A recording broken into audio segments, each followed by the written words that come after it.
Hetimet e prokurorisë zbulojnë se personi kyç në ngritjen e laboratorit të drogës në Has është biznesmeni Admir Hoxha. Ai kishte kontaktuar 2 turqi dhe 2 kosovar për të siguruar lëndën e parë dhe për ta përpunuar, si dhe kishte siguruar shitjen tek grupi Shiakut. Drejtoria e përgjithshme e policisë mohon që operacioni për goditjen e 4 grupeve kriminale të trafikut të drogës të jetë dekonspiruar dhe njofton se aksioni kundër të fortëve ka vënë në pranga deri tani 300 persona. Komisioni i Ekonomisë miratoi me votat e mazhorancës ndryshimet në ligjin për lojrat e fatit, duke shtuar një amendament edhe për mbylljen e basteve online. Komisioni vendosi edhe për shtetëzimin e këtij sektori.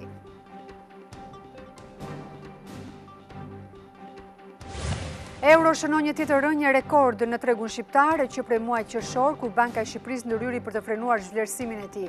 Sot një euro këmbehet me 124.8 lekë.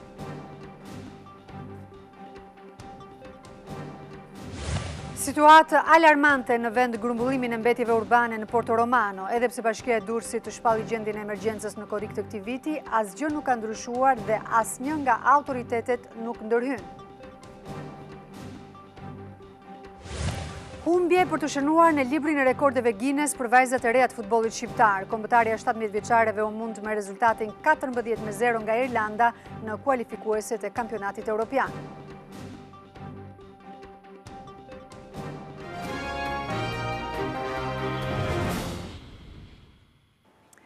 Ju përshëndes të gjithë, mirë se vini në TV Klan. Ky është edicioni lajmeve të orës 15:30. Zbulohen detaje të reja nga hetimet për laboratorin e heroinës të zbuluar në një fshat të Hasit. Ai është ideuar nga një biznesmen që jeton në Tiranë, ndërkohë që lënda e parë është sjell nga bashkëpunëtorët e tij turq dhe kosovar, të gjithë të shpallur në kërkim.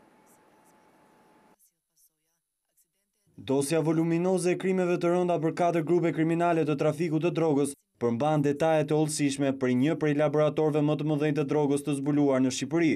Shtëpia e familjes Shuti u gjet si vend i përshtatshëm nga Admir Hoxha, një biznesmen nga Tirana, pronar i një hoteli luksoz në Rinas. Ai është ideatori i ngritjes së laboratorit. Hetimet e prokurorisë sipas dosjes së siguruar nga televizioni Klan zbulojnë se biznesmeni i shpallur në kërkim kishte kontaktuar 2 shtetas turq dhe 2 kosovar, edhe ata të shpallur në kërkim për të sjellë në Shqipëri lëndën e parë për prodhimin e kokainës dhe heroinës dhe për të prodhuar drogra të forta. Admir Hoxha i ka takuar në hotelin e tij në Rinas turqit Iskander Saleh dhe Nexet Sesuroglu dhe kosovarin Xhemal Sala, me të cilët ka bashkëndruar punën për në laborator. Lënda e parë vinte nga Turqia dhe Kolumbia. Sipas prokurorisë është po Admir Hoxha që siguron shitjen e drogës. Grupi që do ta blinte është ai i Shiakut. Lidhja mes tij dhe këtij grupi kryhet nëpërmjet Sajmir Gjepalit dhe Kuran Hoxhës. Nga përgjimet rezulton se biznesmeni ka komunikim të shpesh me 2 personat, antar të grupit të Shiakut, që trafikonin kokainë, heroinë e kanabis brenda dhe jashtë Shqipërisë. Ishte grupi i Shiakut që merrej më pas me shpërndarje në 3 grupe të tjera, në Lezhë, Fier e Sarandë. Destinacioni i drogës edhe për këta grupe ishte tregu i brendshëm dhe vendës si Anglia, Gjermania, Norvegjia, Hollanda dhe Italia. Grupi i Lezhës e trafikonte drogën nëpërmjet plazhit të Shëngjinit. Ai sipas hetimeve të prokurorisë bashkëpunonte me grupin e bajrave në Shkodër, të cilët kishin aktivitet në trafikun e drogës në Hollandë dhe Belgjik. Grupi i Thierit e transportonte drogën nga plazhi i Semanit, ndërsa edhe grupi i Sarandës rezulton të ishte më aktiv, pasi trafikonte sasi të mëdha jashtë vendit. Policia e ka shpallur në kërkim biznesmenin Admir Hoxha, por mësohet se ai ka humbur gjurmët prej më shumë se një jave, së bashku me kosovarin dhe shtetasit turq. Kreu i Policisë së Shtetit mohon që të jetë dekonspiruar operacioni ditëve të fundit që çoi në arrestimin e 27 personave. Ardi Veliu thotë se vetëm goditja e atyre që tashmë konsiderohen të fortë ka vënë në pranga 300 persona. Drejtori i përgjithshëm i Policisë së Shtetit Ardi Veliu hedh poshtë zërat se operacionet e fundit për goditjen e grupeve kriminale janë dekonspiruar. Kreu i uniformave blu thotë se operacioni Volvo 4 ishte një tjetër sukses i policisë që goditi 4 grupe kriminale. Goditi antarët e 4 grupeve kriminale dhe pati një shtrirje në 12 qytete, pas një dekonspirim, me gjithë përmasat jo të zakonshme të një operacioni policor. Një tjetër fokus i Policisë së Shtetit prej 20 shtatorit me porosi të kryeministrit Rama dhe ministrit Xhafaj është goditja e atyre që konsiderohen si të fortë. Ky operacion synon qartësisht të parandaloj veprimtarinë kriminale në territor, ndalimin e ndëshkimin e personave të konsideruar të fortë në thonjza, janë arrestuar Vetëm në kuadrin e këtij operacioni, mbi 300 persona në kontrollet proaktive në territor. Janë sekuestruar 43 armë zjarri të llojeve të ndryshme. Policia e shtetit ka hartuar një listë të personave me precedent kriminal me rrezikshmëri shoqërore, si dhe individët problematik me sjelljet e tyre të dhunshme. Lulzim Basha ka dhënë sërish shpjegime në prokurori për deklaratat e tij në lidhje me çështjen e Toyota Yaris. Pas marrjes në pyetje, kreu i Partisë Demokratike foli për një hetim të manipuluar i cili sipas tij synon mbrojtjen e Tauland Ballës, Vangjur Zhdakos dhe 2 deputetëve socialistë. Mesazhin për kapje politike të organit të akuzës dhe vënie në shërbim të krimit, Lulzim Basha e zhvendosi nga selia e Partisë Demokratike në Prokurorinë e Tiranës, ku është e thirrur për të dëshmuar, lidhur me një hetim që ky organ ka nisur ndaj kryetarit të Partisë Demokratike për nxjerrje të sekretit shtetëror për çështjen e Toyota Yarisit. E kapur nga pushteti kriminal i Edi Ramës dhe nga krimi organizuar, prokuroria po mbron lidhjet e Tauland Ballës, Vangjur Zhdakos, e Sajmir Tahirit me bandat e krimit organizuar si sekret shtetëror. Provat që disponon ndaj Tauland Ballës organi akuzës, Lulzim Basha thotë se do të mjaftonin për arrestimin e tij, si dhe të disa zyrtarëve të tjerë të lartë të Partisë Socialiste, të përfshirë në afera kriminale. Nëse prokuroria do të vepronte mbi përgjimet zyrtare, faktet dhe provat që disponon, sot Sajmir Tahiri, Vangjur Zhdako, Tauland Balla, Qazim Sejdini do të kishin një pretencë për dekada me burg, sot Fatmir Gjafaj do të ishte jashtë politikës. Krahas Tauland Ballës thotë se në këtë çështje janë të përfshirë edhe 2 deputetë të tjerë të Partisë Socialiste. Ulsi Manja dhe Jurgis Çyrbia. Çështja e Toyota Yarisit u denoncua nga Lulzim Basha në seancën plenare të 21 qershorit. Po ta kanë zbuluar Toyotën, o zgërdhimtar. Ndërsa pak ditë më vonë, gjatë një aksioni të policisë në portin e Durrësit, në 2 automjete u sekuestruan 3.4 milion euro. Basha akuzoi Tauland Ballën si garant të parave, ndërsa tha se shuma i përkiste një ndër grupeve më të rrezikshme kriminale të Elbasanit.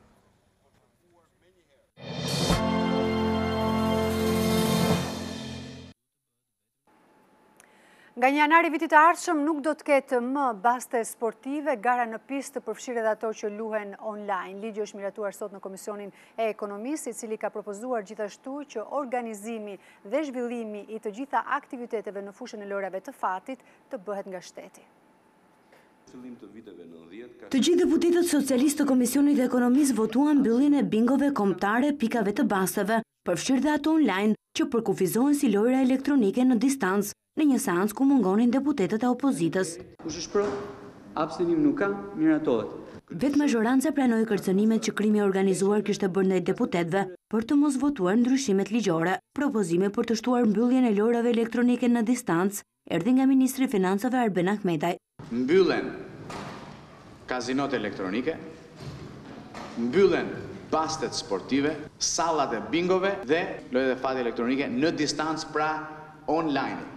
Deputetët e Komisionit e Ekonomisë votuan dhe një tjetër ndryshim, i cili i hap rrugë shtetësimit të këtij sektori. Ervin Bushati kërkoi që organizimi dhe zhvillimi i aktivitetit të lojrave të fatit që mbeten të bëhet nga shteti. Organizimi, zhvillimi dhe ndërmjetësimi i lojrave të fatit, basteve sportive dhe llotarisë është përgjegjësi e shtetit. Në seancën plenare të ditës së njëjtë, majoranca do të propozojë edhe rritje të barës fiskale për kategoritë e lojrave të fatit që do të vazhdojnë: kazinot në zona turistike, hotele apo rezorte me 5 yje dhe lotaria kombëtare. Kjo e fundit nuk do të ketë të drejtë të shfrytëzojë hapësirat ligjore për ofrimin e shërbimeve në distancë të llojit kazino elektronike online, ndërsa deputetët votuan edhe ndalimin e reklamës për lojrat e fatit edhe gjatë transmetimit të aktiviteteve sportive. Nuk ka, miratohet. Pas votimit në Komisionin e Ekonomisë dhe Financave për ndalimin e Bizhozit, ka ardhur reagimi kryeministrit Rama, i cili falenderoi deputetët që e mbështetën këtë projekt ligj. Rama thotë se radhën e ka Komisioni i Ligjeve dhe të enten fjalën e fundit do ta thotë kuvendi. Për nënat e gratë në radhë të parë dhe për një mesazh të qartë ndaj krimit të organizuar, shkruan Rama në Twitter.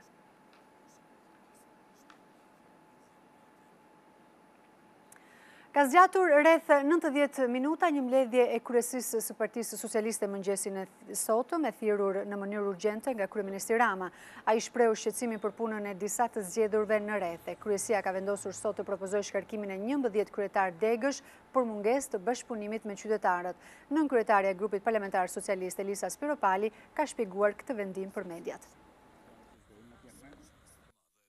Ne skemi opozit dhe nuk mund të presim lindjen e opozitës që të vëmë gishtin në plagët e qeverisjes lokale apo qoftë edhe qendrore aty ku ka nevojë për ndërhyrje. Është e rëndësishme që paralelisht me qeverisjen e vendit punohet edhe në familjen tonë të madhe politike në territor. Është prezentuar sot projekti për ndërtimin e 2 spitaleve të rinj në qendrën spitalore Nën Tereza, një projekt i cili do t'i kushtoj buxhetit të shtetit 25 milion euro. Përveç rritjes së pagave për mjekët dhe infermierët, kryeministri Edi Rama tha se do të synohet shpërblimi sipas orëve të punës dhe vështirësisë. Qendra spitalore universitare Nën Tereza do të ketë 2 spitale të rinj, një projekt i cili do të kushtoj 25 milion euro. Në prezantimin e projektit, kryeministri Edi Rama tha se ai rregullon mënyrën e trajtimit të pacientëve dhe vizitorëve në brendësi të qendrës spitalore. Është vetmja qendër spitalore në Europë ku ende ka trafik të brendshëm makinash, ku ende nuk merret vesh kush është kush. Besoj që së shpejti do të mund të nisim edhe ndërtimin e një parkimi. Kreu i qeverisë përsëriti premtimin për rritjen e pagave për mjekët dhe infermierët në fillim të vitit të ardhshëm, por shprehu edhe një prej sfidave më të mëdha në sistemin shëndetësor për të paguar mjekët në bazë të punës. Për të kaluar në një fazë tjetër ku mjekët nuk paguhen më sipas kategorisë, por sipas ngarkesës. Kjo është një domosdoshmëri, ashtu sikundër është domosdoshmëri edhe krijimi i mundësisë për mjekët që të kenë orët e tyre të ushtrimit privat të profesionit brenda mjediseve të shërbimit publik. Projekti parashikon që brenda 30 muajsh të ndërtohet spitali i ri i sëmundjeve të brendshme me një vlerë 14 milion euro, me kapacitet për 345 shtretër dhe 14 shërbime mjekësore. Pas 9 muajsh do të përfundojë spitali i ri i kirurgjisë me 7 sallë operacioni dhe me një kapacitet për 120 shtetërish. 5 vite më parë ishte Sali Berisha në atë kohë kryeministër i cili propozoi që t'u jepet e drejta e votës edhe 16 vjeçarëve, një propozim i cili nuk gjeti mbështetje. Sot kjo nisëm rikthehet sërish në parlament, por si propozim i shoqërisë civile. Do t'i kërkoja kryetarit grup parlamentar të negocioj uljen e moshës së votimit në 16 vjeç. 5 vjet më pas, ky propozim i ish kryeministrit Sali Berisha është rikthyer. Këtë herë është shoqëria civile, ajo e cila i ka nisur kuvendit dhe partive politike një peticion ku kërkon që e drejta e votës t'u jepet të gjithë adoleshentëve duke filluar nga 16 vjeç. Peticioni do të jetë në formë elektronike. Kemi pasur takime me parti politike këtë ditë. Një pjesë e tyre nuk janë shprehur mbështetje. Sigurisht nuk kanë ndarë qëndrimet zyrtare ende sepse peticioni sot po bëhet publik. Austria, Gjermania, Skocia dhe Shtetet e Bashkuara të Amerikës janë disa nga vendet ku 16 vjeçarët kanë të drejtë vote. Drejtuesi i CRCA Altin Hazizaj jep edhe disa argumente pse sipas tij duhet mbështetur ky ndryshim ligjor. Ne kemi patur një konsultim të gjerë me adoleshentën e të gjithë Shqipërinë. Dhe një ndër problemet është çështja sa arri unë në vendin tim të ndikoj në politikë. Është çështje të drejtave të njerëzit, është çështje e pjesëmarrjes, është çështje e demokracisë. Në vendin tonë përllogaritet të jenë afro 200.000 adoleshentë nga 16 deri në 18 vjeç, të cilët në rast të një ndryshimi ligjor do të përfshihen me të drejtë vote që në zgjedhjet lokale.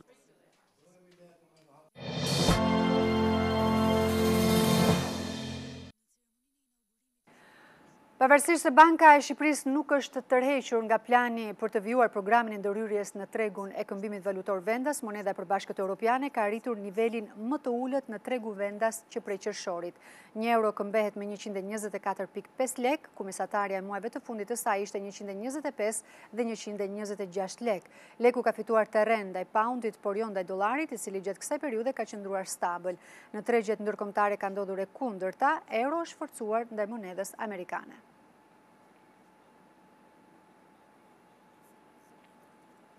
Policia dhe inspektorët e Ministrisë së Infrastrukturës dhe Energjisë do të nisin kontrollet e të gjithë kamionëve që kalojnë në akset kombëtare dhe që janë mbi peshën e lejuar. Ministri Damian Gjiknuri tha se ata janë shkaktarët kryesor të prishjes së rrugëve. Qeveria do të nisë shpejti kontrollin e mjeteve të tonazhit të rënd që qarkullojnë në akset kombëtare. Ministri i Infrastrukturës dhe Energjisë Damian Gjiknuri tha se bashkë me policinë e shtetit do të nisë puna për të ndaluar kamionët të cilët janë mbi normat e lejuara të peshës dhe që janë shkatruesit e vërtet të rrugëve. Struktura të Ministrisë së Transporteve me Policinë e Shtetit do të kenë mundësi të kontrollojnë që të mos lejojnë më mbi ngarkesë në kamione që shkatrojnë rrugën. Deklarata u bë gjatë inspektimit të punimeve në aksin Vorë-Fushkruj. Rehabilitimi i këtij segmenti kushton 4.5 milionë euro dhe po bëhet me fondet e programit të mirëmbajtjes së rrugëve të Bankës Botërore, por për autoritetin rrugor duhet të marrë fund koha ku segmenti që ndërtohej prishej pas disa vitesh.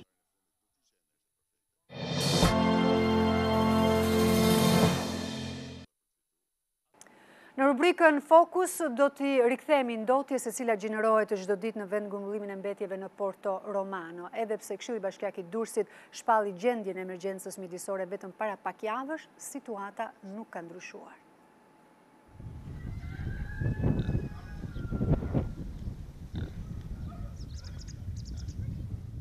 Ta transformojmë atë zonë në një park, jemi në proces të studimit të një projekti brenda vjeshtës së ardhshme, ose do të kemi realizuar, ose do jemi duke realizuar. Edhe pse Këshilli Bashkiak i Durrësit e shpalli gjendjet e emergjencës mjedisore zonën e Porto Romanos, situata vijon të jetë edhe më e rëndë. Për shkak të shtullungës së tymit, është e pamundur të flasësh. Ajo që bie në sy janë banorë të shumt, të cilët marrin mbetjet nga kjo zonë. Kjo është pamja që mbizotëron çdo ditë në këtë vend grumbullim mbetjesh. Fëmijë të rinj e të moshuar e gdhin dhe ngrysin ditën të mbuluar nga tymi. Këtu i zonës jam. Bashkia e Durrësit edhe pas vizitës së kryeministrit e shpalli gjendjet e emergjencës mjedisore. A keni parë ndonjë ndryshim në fakt? Ja që ditë as ndryshim ashtu është prap s'ka asnjë ndryshimi. Jo drejtohet të sapen kur ka tym mos. Dimër verë ju i mbani të mbyllura? Po të mbyllura mbajnë atë ti shifë vet nga tymi. Hedhja e plerave të Durrësit për 25 vite ka bërë që në këtë fushë volumi i mbetjeve të arrijë në rreth 530.000 metër kub. Ato janë shpërndarë në çdo cep të kësaj fushe prej 18 hektarësh, për shkak sepse nuk përpunohen. Ato digjen në terren të hapur. Po ku ka ngelur i gjithë ngërçi për mos ndërhyrje në këtë zonë ku situata është mjaft alarmante? Me tarifën që ne mbledhim, pastrim gjelbrimi është relativisht shumë e ulët për të ndërhyrë me shkresë. Vendimi i shpallur emergjencës mjedisore është përcjell Ministrisë së Mjedisit, e cila në bazë të vendimit përkatës duhet të mblidhet Komiteti i Emergjencave të Menaxhimit të Mbetjeve, të miratojë shpalljen e emergjencës mjedisore dhe më pas alternativave që do jenë për ndërhyrje në këto 4 vendgrumbullime. Pas një kusht teknik të trashëguar ndër vite. Por pavarësisht insistimit të vazhdueshëm të televizionit Klan, institucionet qendrore refuzojnë të japin informacion se përse nuk po ndërhyet në Porto Romano, cili është projekti për rehabilitimin e zonës, sa është kostoja e saj dhe kur banorët e Porto Romanos mund të marrin frymëlirisht. tvklan.al, webi më i klikuar ndër të gjithë televizionet mbar shqiptare. Lajmi i fundit, gjithçka ndodh në vend, rajon dhe botë. I gjeni në kohë reale në tvklan.al. Informohu në lëvizje vetëm me një klikim në celularin tuaj, edhe në aplikacionin tvklan.al. Video dhe lajme për çdo emision, dhe të rejat apo sinopse të serialeve tona, vetëm në tvklan.al. Besueshmëri, shpejtësi, cilësi dhe interaktivitet. Klan, televizioni mbar shqiptar më i ndjekur. Një zjarë i fuqishëm përfshiu një pikë servisi dhe shitje automjetesh në Elbasan natën e kaluar. Ngjarja ndodhi në lagjen Skënderbej në biznesin e 37 vjeçarit Elton Kila. Nuk ka persona të lënduar, por dëmet materiale janë të konsiderueshme pasi janë ndjegur disa automjete luksoze. Ende nuk dihen shkaqjet e zjarrit, por pista kryesore është zjarrvënia e qëllimshme për shkak se pronari i servisit figuron me precedent penal.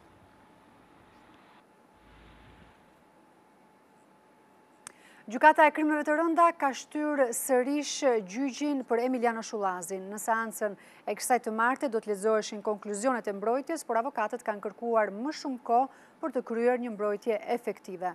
Trupa gjykuese vendosi që seanca e radhës të mbahet më 30 tetor. Për Shullazin dhe 4 bashkëpunëtorë të tij, prokuroria ka kërkuar dënimin me 64 vite burg.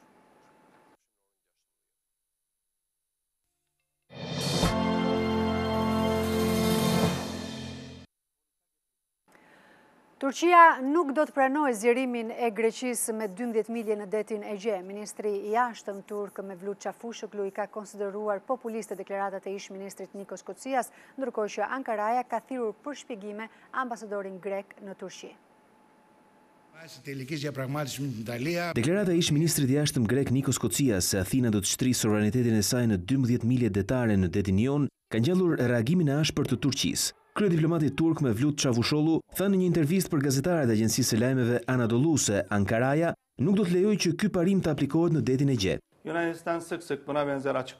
Grekët e dinë mirë se nuk do të lejojmë zgjerimin në 12 milje. Ata bëjnë shpesh deklaratat e gjashme duke vënë gjithnjë populizmin para fakteve. Ne u kemi dhënë përgjigjen e merituar sa herë që nga Athina ka patur deklarata nervoze. Jemi për zgjidhjen e të gjitha çështjeve në Egje në mënyrë paqësore. Për të dhënë sqarim mbi këtë çështje në Ministrinë e Jashtme turke, u thirr ambasadori grek në Ankara Petros Mavroidis. Mes Turqisë dhe Greqisë aplikohet parimi i 6 miljeve det territorial për shkak të konflikteve që dy vendet kanë pasur për ishujt e Egjeut. Presidenti i Turqisë Recep Tayyip Erdogan e konsideron vrasje politike atë të gazetarit të Washington Post në ambientet e konsulatës saudite në Stamboll, vrasje e cila ka ndodhur më 2 tetor. Ndërkohë, nga hetimet është zbuluar se janë gjetur pjesë të trupit të gazetarit në ambientet e konsulatës. Güvenlik ve istihbarat birimlerimizin elinde Kemi disa informacione që përshqyrtohen nga shërbimet tona të zbulimit, ku thuhet se incidenti ishte i planifikuar. Në këtë mënyrë, presidenti turk Recep Tayyip Erdogan e përshkroi ngjarjen e 2 tetorit kur gazetari saudit Jamal Khashoggi nuk doli më i gjallë nga konsullata arabe në Stamboll. Përpara deputetëve të grupit të tij parlamentar, Erdogan hodhi poshtë pretendimet se vdekja e tij ishte aksidentale, siç pretendon Riadi. Fillimisht ata hoqën harddiskun e sistemit kamerave të sigurisë. Këtu kemi të bëjmë me një vrasje politike. Trupi Khashoggit ende nuk është gjetur, por sipas agjensive ndërkombëtare në konsullatën e Stambollit janë konstatuar nga hetimet mbetje të trupit të tij. Në këto pamje të publikuara nga media turke, shfaqet stafi konsullatës saudite që djeg disa dokumenta pas krimit. Një pako e dyshimt pranë shtëpisë së miliarderit amerikan George Soros është çaktivizuar nga agent të FBI-s. Autoritetet dyshuan se pakoja përmbante një sasi eksplozivi, por nuk dan asnjë detaj sa u përket autorëve. Një pako bombe vendosur pranë shtëpisë së miliarderit amerikan George Soros u çaktivizua nga agentët e FBI-s. Bomba u zbulua në kutijën postare të shtëpisë së tij në qytetin Bedford pranë New Yorkut, nga një prej punonjësve të shërbimit. Përmes Twitterit, zyra e FBI-s në New York konfirmoi praninë e pakos së dyshimt, por nuk dha detaje mbi autorët e mundshëm dhe motivet. Miliarderi nuk ndodhej në shtëpi në momentin e incidentit. 88 vjeçari me origjinë hungareze është i njohur në të gjithë botën për fondacionet e tij që mbështesin përhapjen e frymës liberale dhe fushatat për mbrojtjen e të drejtave të njeriut në mbar globin. Për shkak të aktivitetit të tij, Soros ka qenë shpeshherë në shenjestër të sulmeve dhe kritikave të grupimeve të djatha. Objekt kritikash është bërë edhe nga presidenti amerikan Donald Trump dhe lider nacionalist europian, që e kanë akuzuar si mbështetës të dyndjeve kaotike të emigrantëve drejt perëndimit.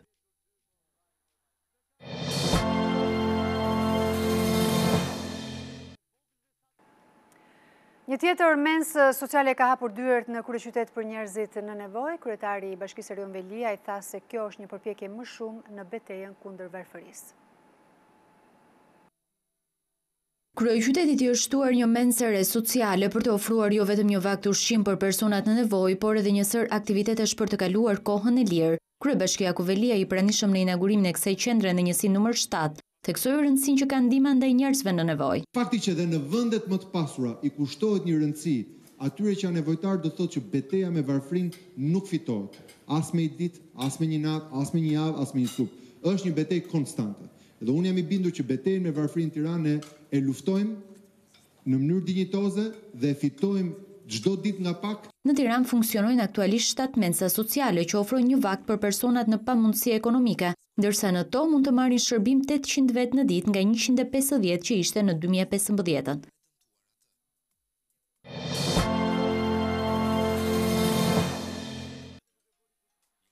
Gravura dhe dokumente që hedhin dritë për periudhën nga Skënderbeu tek pavarësia janë shtuar fondit arkivor për heroin ton kombëtar. Koleksioni i cili ekspozohet në muzeun ton kombëtar përmbledh një punë 25 vjeçare.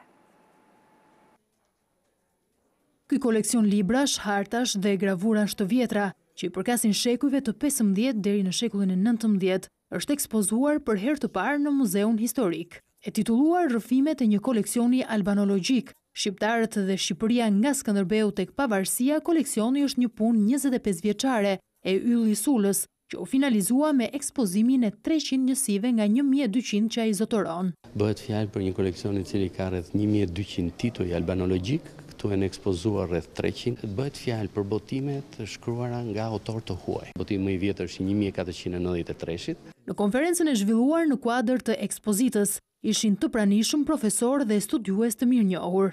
Aurel Plasari e vuri theksin tek serioziteti me të cilin është punuar për krijimin e këtij fondi dokumentar për heroin ton kombëtar. Kjo pjesë e këtij koleksioni përbën për nga madhësia të dytin fond skënderbegian ekzistus, duke te i kaluar fondet homologe të bibliotekave më të rëndësishme albanologjike dhe ose universitare në vend. Kjo ekspozit që përkon me vitin mbarkombëtar të Gjergj Kastriot Skënderbeut, do të qëndrojë e hapur deri më 30 tetor 2018 tek Muzeu Historik Kombëtar.